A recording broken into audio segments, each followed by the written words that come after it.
बोलो ग्रंथराज श्रीमद् भगवद गीता जी की जय। श्री परमात्मने नमः। गीता सुगीता कर्तव्या किमन्यः शास्त्र विस्तरया या स्वयं पद्मनाभस्य मुख पद्माद्विनयः श्रिता।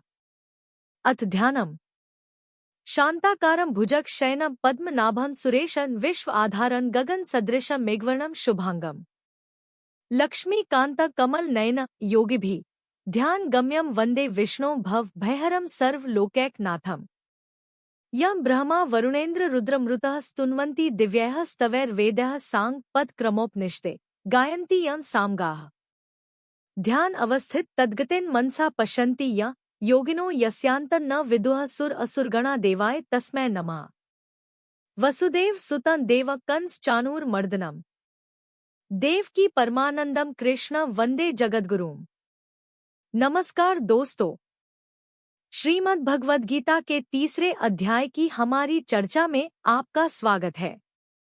आज हम श्लोक 19 पर चर्चा करेंगे, जिसमें भगवान श्री कृष्ण कर्म के महत्व को और अधिक स्पष्ट करते हैं। कल हमने श्लोक 18 पर चर्चा की थी, जहां भगवान श्री कृष्ण ने बताया था कि आत्मज्ञानी व्यक्ति के लिए कर्म करने या न करने का कोई अर्थ नहीं होता है। आज का श्लोक है तस्मात् सक्तः सत्तं कार्य कर्म समाचर असक्तो ह्याचरण कर्म परमाप्नोति पुरुषः। भगवान श्री कृष्ण यहाँ कहते हैं कि इसलिए जो व्यक्ति निष्काम भाव से कर्म करता है वह परम लक्ष्य को प्राप्त करता है। इसका मतलब यह है कि कर्म करना आवश्यक है, लेकिन उसे बिना किसी आसक्ति के करना चाहिए। इस प्रकार जब हम अपने कर्मों में आसक्ति को छोड़ देते हैं तो हम अपनी आध्यात्मिक उन्नति की ओर बढ़ते हैं। भगवद गीता अध्याय 3 श्लोक 19। निष्काम कर्म का फल परमात्मा की प्राप्ति बतलाकर अर्जुन को अनासक्त भाव से कर्म करने की आज्ञा। श्लोक 19। तस्मात् सक्तः सत्तं कार्यं कर्म समाचर असक्तो ह्याचरण कर्म परमाप्नोति पुरुषः। उच्चारण की विधि। तस्मात् असक्तः सत्तम कार्यम कर्म समाचर असक्तः ही आचरण कर्म परम आपनोति पुरुषः। 19। तस्मात् अर्थात इसलिए, तू सत्तम अर्थात निरंतर, असक्तः अर्थात आसक्ति से रहित होकर, सदा, कार्यम कर्म अर्थात कर्तव्य कर्म को, समाचर अर्थात भली भांति करता रह, ही अर्थात क्योंकि, असक्तः अर्थात आसक्ति से रहित होकर, कर्म अर्थात कर्म, आचरण अर्थात करता हुआ, पुरुषः अर्थात मनुष्य, परम अर्थात परमात्मा को, आपनोति अर्थात प्राप्त हो जाता है। व्याख्या। तस्मात् सक्तः सत्तं कार्यं कर्म समाचर पूर्व श्लोकों से इस श्लोक का संबंध बताने के लिए यहाँ तस्मात् पद आया है। पूर्व श्लोकों में भगवान ने कहा कि अपने लिए कर्म करने की कोई आवश्यकता न रहने पर भी सिद्ध महापुरुष के द्वारा लोक संग्रहार्थ क्रियाएं हुआ करती हैं। इसलिए अर्जुन को भी उसी तरह निष्काम भाव से कर्तव्य कर्म करते हुए परमात्मा को प्राप्त करने की आज्ञा देने के लिए भगवान ने तस्मात् पद का प्रयोग किया है।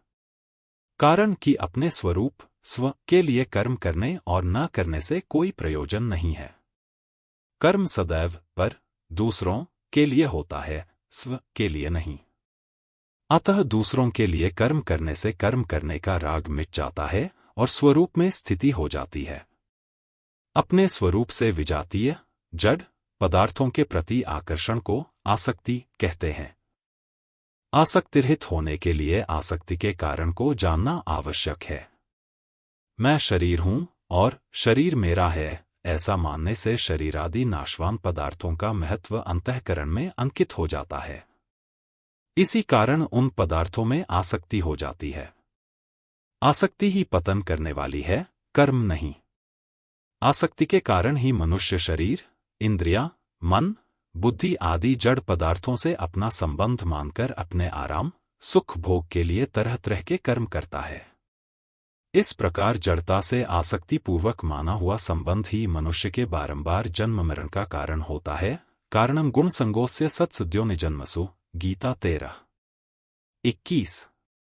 आसक्तिरहित होकर कर्म करने से जड़ता से संबंध विच्छेद हो जाता है। आसक्ति वाला मनुष्य दूसरों का हित नहीं कर सकता, जबकि आसक्तिरहित मनुष्य से स्वतः स्वाभाविक प्राणी मात्र का हित होता है। उसके सभी कर्म केवल दूसरों के हितार्थ होते हैं। संसार से प्राप्त सामग्री, शरीर आदि से हमने अभी तक अपने लिए ही कर्म किए हैं, उसको अपने ही सुखभोग और संग्रह में लगाया है। इसलिए संसार का हमारे पर ऋण है, जिसे उतारने के लिए केवल संसार के हित के लिए कर्म करना आवश्यक है। अपने लिए फल की कामना रखकर कर्म करने से पुराना ऋण तो समाप्त होता नहीं, नया ऋण और उत्पन्न हो जाता है। ऋण से मुक्त होने के लिए बार बार संसार में आना पड़ता है। केवल दूसरों के हित के लिए सब कर्म करने से पुराना ऋण समाप्त हो जाता है और अपने लिए कुछ न करने तथा कुछ न चाहने से नया ऋण उत्पन्न नहीं होता। इस तरह जब पुराना ऋण समाप्त हो जाता है और नया ऋण उत्पन्न नहीं होता, तब बंधन का कोई कारण न रहने से मनुष्य स्वतः मुक्त हो जाता है। कोई भी कर्म निरंतर नहीं रहता, पर आसक्ति अंतःकरण में निरंतर रहा करती है। इसलिए भगवान सत्तम असक्तः पदों से निरंतर आसक्तिरहित होने के लिए कहते हैं। मेरे को कहीं भी आसक्त नहीं होना है, ऐसी जागृति साधक को निरंतर रखनी चाहिए। निरंतर आसक्तिरहित रहते हुए जो विहित कर्म सामने आ जाए, उसे कर्तव्य मात्र समझकर कर देना चाहिए, ऐसा उपर्युक्त पदों का भाव है। वास्तव में देखा जाए तो किसी के भी अंतःकरण में आसक्ति निरंतर नहीं रहती। जब संसार निरंतर नहीं रहता, प्रतिक्षण बदलता रहता है, तब उसकी आसक्ति निरंतर कैसे रह सकती है? ऐसा होते हुए भी माने हुए अहम के साथ आसक्ति निरंतर रहती हुई प्रतीत होती है। कार्यम अर्थात कर्तव्य उसे कहते हैं जिसको कर सकते हैं और जिसको अवश्य करना चाहिए। दूसरे शब्दों में कर्तव्य का अर्थ होता है अपने स्वार्थ का त्याग करके दूसरों का हित करना, अर्थात दूसरों की उस शास्त्र विहित न्यायुक्त मांग को पूरा करना जिसे पूरा करने की सामर्थ्य हमारे में है। इस प्रकार कर्तव्य का संबंध परहित से है। कर्तव्य का पालन करने में सब स्वतंत्र और समर्थ हैं, कोई पराधीन और असमर्थ नहीं है। हाँ, प्रमाद और आलस्य के कारण अकर्तव्य करने का बुरा अभ्यास, आदत हो जाने से तथा फल की इच्छा रहने से ही वर्तमान में कर्तव्य पालन कठिन मालूम देता है, अन्यथा कर्तव्य पालन के समान सुगम कुछ नहीं है। कर्तव्य का संबंध परिस्थिति के अनुसार होता है। मनुष्य प्रत्येक परिस्थिति में स्वतंत्रता पूर्वक कर्तव्य का पालन कर सकता है। कर्तव्य का पालन करने से ही आसक्ति मिटती है। अकर्तव्य करने तथा कर्तव्य न करने से आसक्ति और बढ़ती है। कर्तव्य अर्थात दूसरों के हितार्थ कर्म करने से वर्तमान की आसक्ति और कुछ न चाहने से भविष्य की आसक्ति मिट जाती है। समाचार पद का तात्पर्य है कि कर्तव्य कर्म बहुत सावधानी, उत्साह तथा तत्परता से विधिपूर्वक करने चाहिए। कर्तव्य कर्म करने में थोड़ी भी असावधानी होने पर कर्मयोग की सिद्धि में बाधा लग सकती है।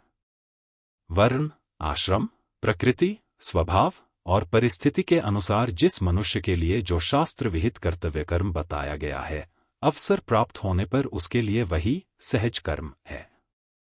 सहज कर्म में यदि कोई दोष दिखाई दे तो भी उसका त्याग नहीं करना चाहिए।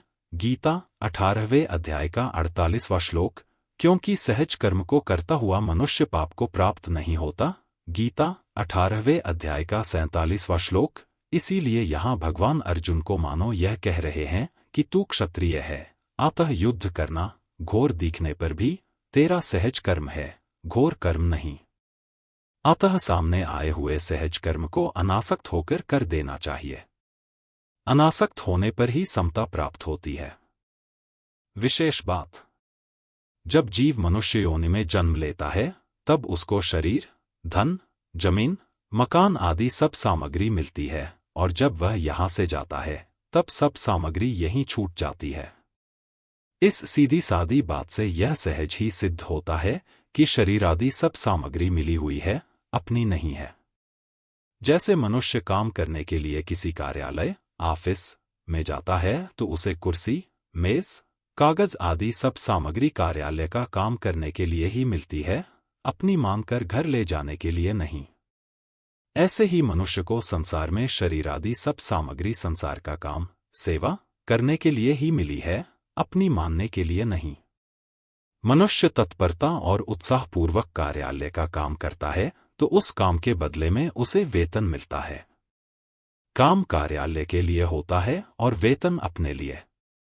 इसी प्रकार संसार के लिए ही सब काम करने से संसार से संबंध विच्छेद हो जाता है और योग परमात्मा के साथ अपने नित्य संबंध का अनुभव हो जाता है।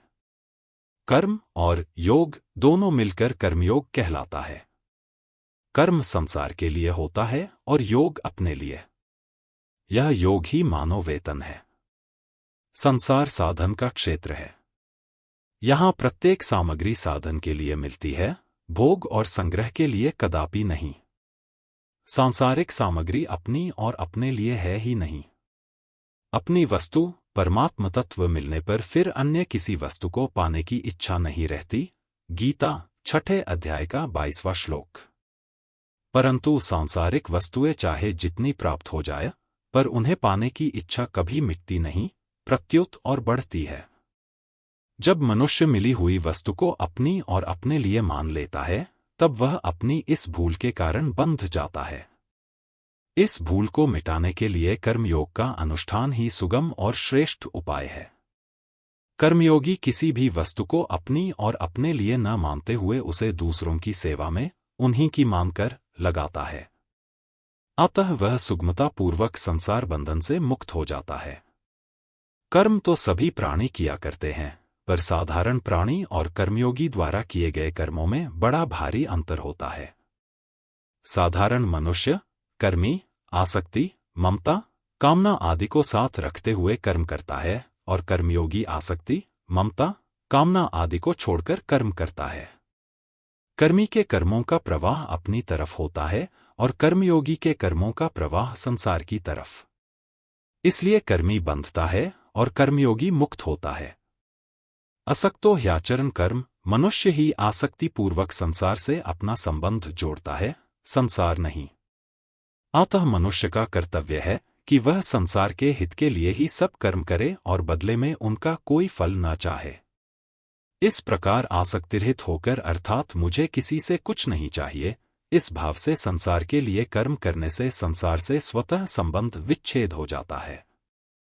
कर्मयोगी संसार की सेवा करने से वर्तमान की वस्तुओं से और कुछ न चाहने से भविष्य की वस्तुओं से संबंध विच्छेद करता है।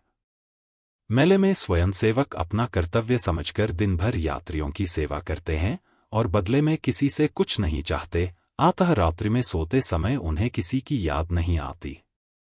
कारण कि सेवा करते समय उन्होंने किसी से कुछ चाहा नहीं।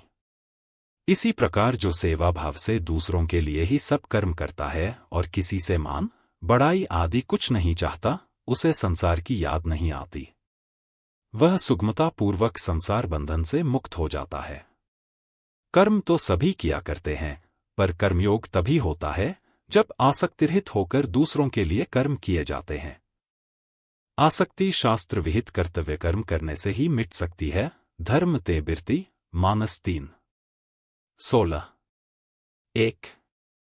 शास्त्र निषिद्ध कर्म करने से आसक्ति कभी नहीं मिट सकती।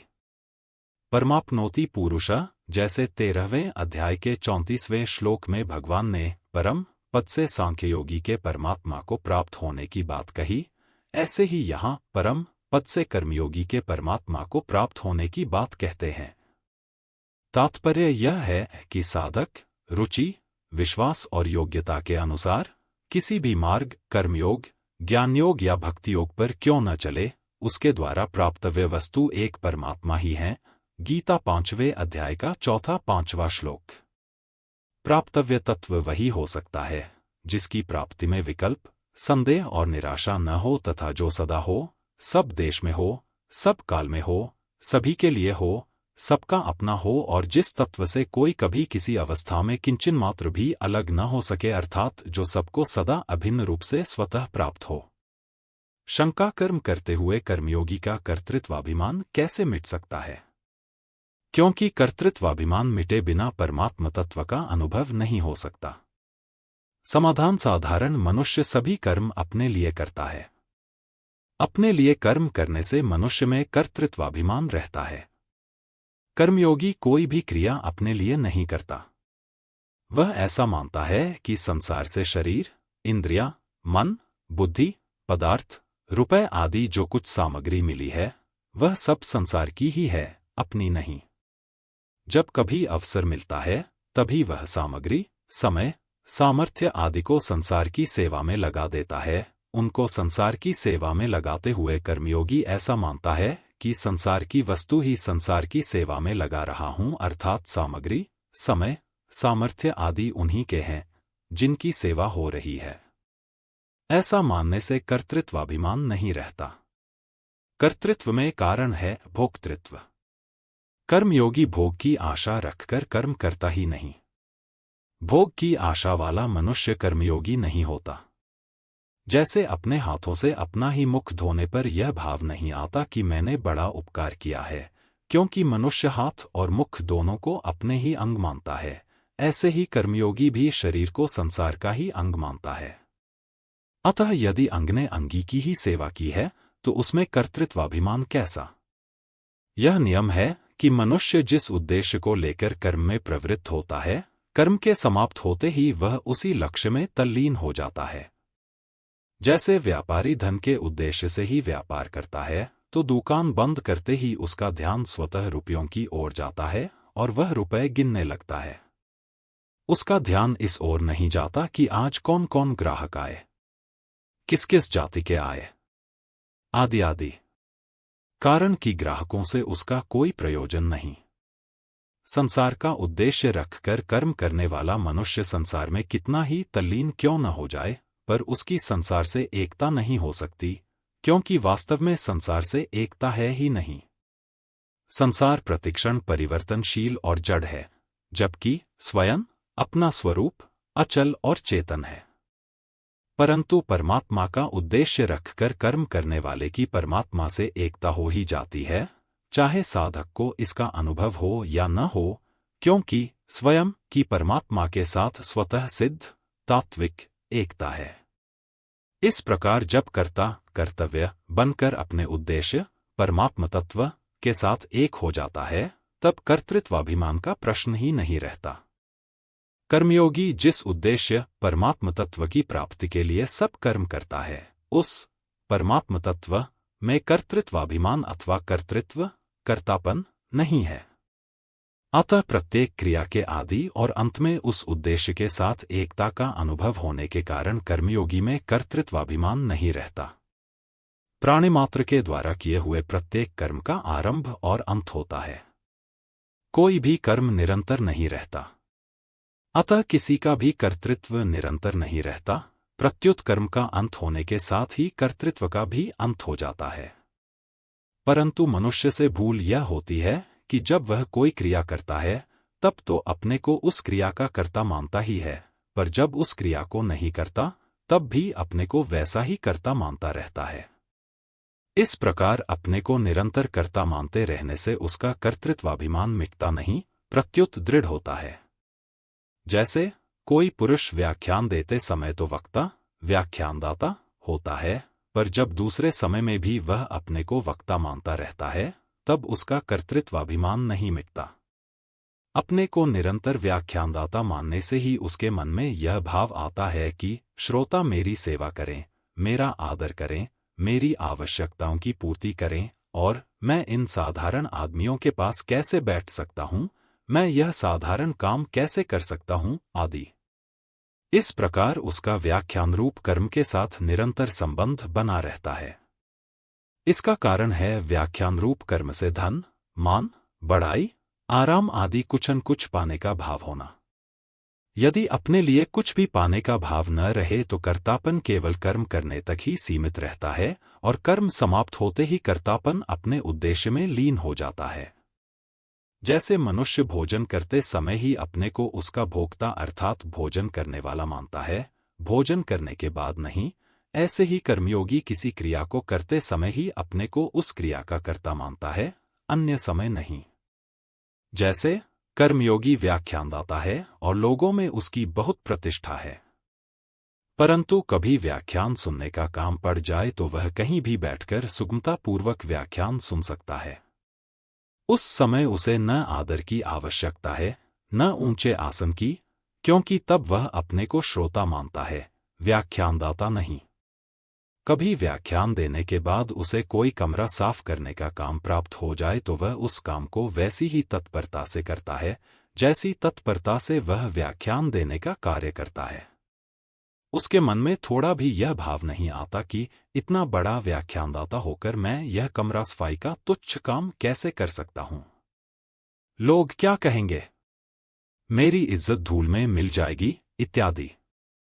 वह अपने को व्याख्यान देते समय व्याख्यानदाता, कथा श्रवण के समय श्रोता और कमरा साफ करते समय कमरा साफ करने वाला मानता है। अतः उसका कर्तृत्वाभिमान निरंतर नहीं रहता। जो वस्तु निरंतर नहीं रहती अपितु बदलती रहती है, वह वास्तव में नहीं होती और उसका संबंध भी निरंतर नहीं रहता, यह सिद्धांत है। इस सिद्धांत पर दृष्टि जाते ही साधक को वास्तविकता, कर्तृत्वाभिमान से रहित स्वरूप का अनुभव हो जाता है। कर्मयोगी सब क्रियाएं उसी भाव से करता है जिस भाव से नाटक में एक स्वांगधारी पात्र करता है। जैसे नाटक में हरिश्चंद्र का स्वांग नाटक खेल के लिए ही होता है और नाटक समाप्त होते ही हरिश्चंद्र रूप स्वांग का स्वांग के साथ ही त्याग हो जाता है, ऐसे ही कर्मयोगी का कर्तापन भी स्वांग के समान केवल क्रिया करने तक ही सीमित रहता है। जैसे नाटक में हरिश्चंद्र बना हुआ व्यक्ति हरिश्चंद्र की सब क्रियाएं करते हुए भी वास्तव में अपने को उन क्रियाओं का कर्ता, वास्तविक हरिश्चंद्र नहीं मानता, ऐसे ही कर्मयोगी शास्त्र विहित संपूर्ण कर्मों को करते हुए भी वास्तव में अपने को उन क्रियाओं का कर्ता नहीं मानता। कर्मयोगी शरीरादि सब पदार्थों को स्वांग की तरह अपना और अपने लिए न मानकर उन्हें संसार का मानते हुए संसार की ही सेवा में लगाता है। अतः किसी भी अवस्था में कर्मयोगी में किंचन मात्र भी कर्तृत्वाभिमान नहीं रह सकता। कर्मयोगी जैसे कर्तृत्व को अपने में निरंतर नहीं मानता, ऐसे ही माता पिता, स्त्री पुत्र, भाई भौजाई आदि के साथ अपना संबंध भी निरंतर नहीं मानता। केवल सेवा करते समय ही उनके साथ अपना संबंध सेवा करने के लिए ही मानता है। जैसे यदि कोई पति है तो पत्नी के लिए पति है, अर्थात पत्नी कर्कशा हो, कुरूपा हो, कलह करने वाली हो, पर उसे पत्नी रूप में स्वीकार कर लिया तो अपनी योग्यता सामर्थ्य के अनुसार उसका भरण पोषण करना पति का कर्तव्य है। पति के नाते उसके सुधार की बात कह देनी है, चाहे वह माने या न माने। हर समय अपने को पति नहीं मानना है, क्योंकि इस जन्म से पहले वह पत्नी थी, इसका क्या पता, और मरने के बाद भी वह पत्नी रहेगी, इसका भी क्या निश्चय। तथा वर्तमान में भी वह किसी की माँ है, किसी की पुत्री है, किसी की बहन है, किसी की भाभी है, किसी की ननद है, आदि आदि। वह सदा पत्नी ही तो है नहीं। ऐसा मानने से उससे सुख लेने की इच्छा स्वतः मिटती है और केवल भरण पोषण सेवा करने के लिए ही पत्नी है, यह मान्यता दृढ़ होती है। इस प्रकार कर्मयोगी को संसार में पिता, पुत्र, पति, भाई आदि के रूप में जो स्वांग मिला है, उसे वह ठीक ठीक निभाता है। दूसरा अपने कर्तव्य का पालन करता है या नहीं, उसकी ओर वह नहीं देखता। अपने में कर्तृत्वाभिमान होने से ही दूसरों के कर्तव्य पर दृष्टि जाती है और दूसरों के कर्तव्य पर दृष्टि जाते ही मनुष्य अपने कर्तव्य से गिर जाता है, क्योंकि दूसरे का कर्तव्य देखना अपना कर्तव्य नहीं है। जिस प्रकार कर्मयोगी संसार के प्राणियों के साथ अपना संबंध निरंतर नहीं मानता, उसी प्रकार वर्ण, आश्रम, जाति, संप्रदाय, घटना, परिस्थिति आदि के साथ भी अपना संबंध निरंतर नहीं मानता। जो वस्तु निरंतर नहीं है, उसका अभाव स्वतः है। अतः कर्मयोगी का कर्तृत्वाभिमान स्वतः मिट जाता है। मार्मिक बात, जिसमें कर्तृत्व नहीं है, उस परमात्मा के साथ प्राणी मात्र की स्वतः सिद्ध एकता है। साधक से भूल यह होती है कि वह इस वास्तविकता की तरफ ध्यान नहीं देता। जिस प्रकार झूला कितनी ही तेजी से आगे पीछे क्यों न जाए, हर बार वह समता समस्थिति में आता ही है, अर्थात जहां से झूले की रस्सी बंधी है उसकी सीध में आगे पीछे जाते समय एक बार आता ही है, उसी प्रकार प्रत्येक क्रिया के बाद अक्रिय अवस्था समता आती ही है। दूसरे शब्दों में, पहली क्रिया के अंत तथा दूसरी क्रिया के आरंभ के बीच और प्रत्येक संकल्प तथा विकल्प के बीच समता रहती ही है। दूसरी बात, यदि वास्तविक दृष्टि से देखा जाए तो झूला चलते हुए विषम दिखने पर भी निरंतर समता में ही रहता है, अर्थात झूला आगे पीछे जाते समय भी निरंतर जहां से झूले की रस्सी बंधी है उसकी सीध में ही रहता है। इसी प्रकार जीव भी प्रत्येक क्रिया में समता में ही स्थित रहता है। परमात्मा से उसकी एकता निरंतर रहती है। क्रिया करते समय समता में स्थिति न दिखने पर भी वास्तव में समता रहती ही है। जिसका कोई अनुभव करना चाहे तो क्रिया समाप्त होते ही उस समता का अनुभव हो जाता है। यदि साधक इस विषय में निरंतर सावधान रहे तो उसे निरंतर रहने वाली समता या परमात्मा से अपनी एकता का अनुभव हो जाता है, जहां कर्तृत्व नहीं है। माने हुए कर्तृत्वाभिमान को मिटाने के लिए प्रतीति और प्राप्त का भेद समझ लेना आवश्यक है। जो दिखता है पर मिलता नहीं उसे प्रतीति कहते हैं, और जो मिलता है पर दिखता नहीं उसे प्राप्त कहते हैं। देखने सुनने आदि में आने वाला प्रतिक्षण परिवर्तनशील संसार प्रतीति है और सर्वत्र नित्य परिपूर्ण परमात्म तत्व प्राप्त है। परमात्म तत्व ब्रह्मा से चींटी पर्यंत सबको समान रूप से स्वतः प्राप्त है। इदंता से दिखने वाली प्रतीति का प्रतिक्षण अभाव हो रहा है। दृश्य मात्र प्रतिक्षण अदृश्य में जा रहा है। जिनसे प्रतीति होती है वे इंद्रियां, मन, बुद्धि आदि भी प्रतीति ही हैं। नित्य अचल रहने वाले स्वयं को प्रतीति की प्राप्ति नहीं होती। सदा सब में रहने वाला परमात्म तत्व स्वयं को नित्य प्राप्त है। इसलिए प्रतीति अभावरूप और प्राप्त भावरूप है। नास्तो विद्यते भावो नाभावो विद्यते सतः। गीता 2:16। यावन मात्र पदार्थ और क्रिया प्रतीति है। क्रिया मात्र अक्रियता में लीन होती है। प्रत्येक क्रिया के आदि और अंत में सहज स्वतः सिद्ध अक्रिय तत्व विद्यमान रहता है। जो आदि और अंत में होता है वही मध्य में भी होता है, यह सिद्धांत है। अतः क्रिया के समय भी अखंड और सहज अक्रिय तत्व ज्यों का त्यों विद्यमान रहता है। वह सहज अक्रिय तत्व चेतन स्वरूप अथवा परमात्म तत्व अक्रिय और सक्रिय दोनों अवस्थाओं को प्रकाशित करने वाला है, अर्थात वह प्रवृत्ति और निवृत्ति, करने और न करने दोनों से परे है। प्रतीति देश, काल, वस्तु, व्यक्ति, क्रिया आदि से माने हुए संबंध अर्थात आसक्ति के कारण ही नित्य प्राप्त परमात्म तत्व का अनुभव नहीं होता। आसक्ति का नाश होते ही नित्य प्राप्त परमात्म तत्व का अनुभव हो जाता है। अतः आसक्तिरहित होकर प्रतीति अपने कहलाने वाले शरीरादि पदार्थों को प्रतीति संसार मात्र की सेवा में लगा देने से प्रतीति शरीरादि पदार्थों का प्रवाह प्रतीति संसार की तरफ ही हो जाता है और स्वतः प्राप्त परमात्म तत्व शेष रह जाता है। संबंधासक्तिरहित होकर कर्म करने अर्थात अपने लिए कोई कर्म न करने से क्या कोई परमात्मा को प्राप्त हो चुका है? इसका उत्तर भगवान आगे के श्लोक में देते हैं। कल के एपिसोड में हम श्लोक 20 पर चर्चा करेंगे, जहां भगवान श्री कृष्ण कर्म के प्रति सही दृष्टिकोण को समझाएंगे। दोस्तों, अगर आपको आज की यह चर्चा उपयोगी लगी हो तो कृपया इस वीडियो को लाइक और शेयर करें, चैनल को सब्सक्राइब करें और अपने कमेंट्स में बताएं कि आप इन श्लोकों की शिक्षा को अपने जीवन में कैसे अपनाते हैं। कल मिलते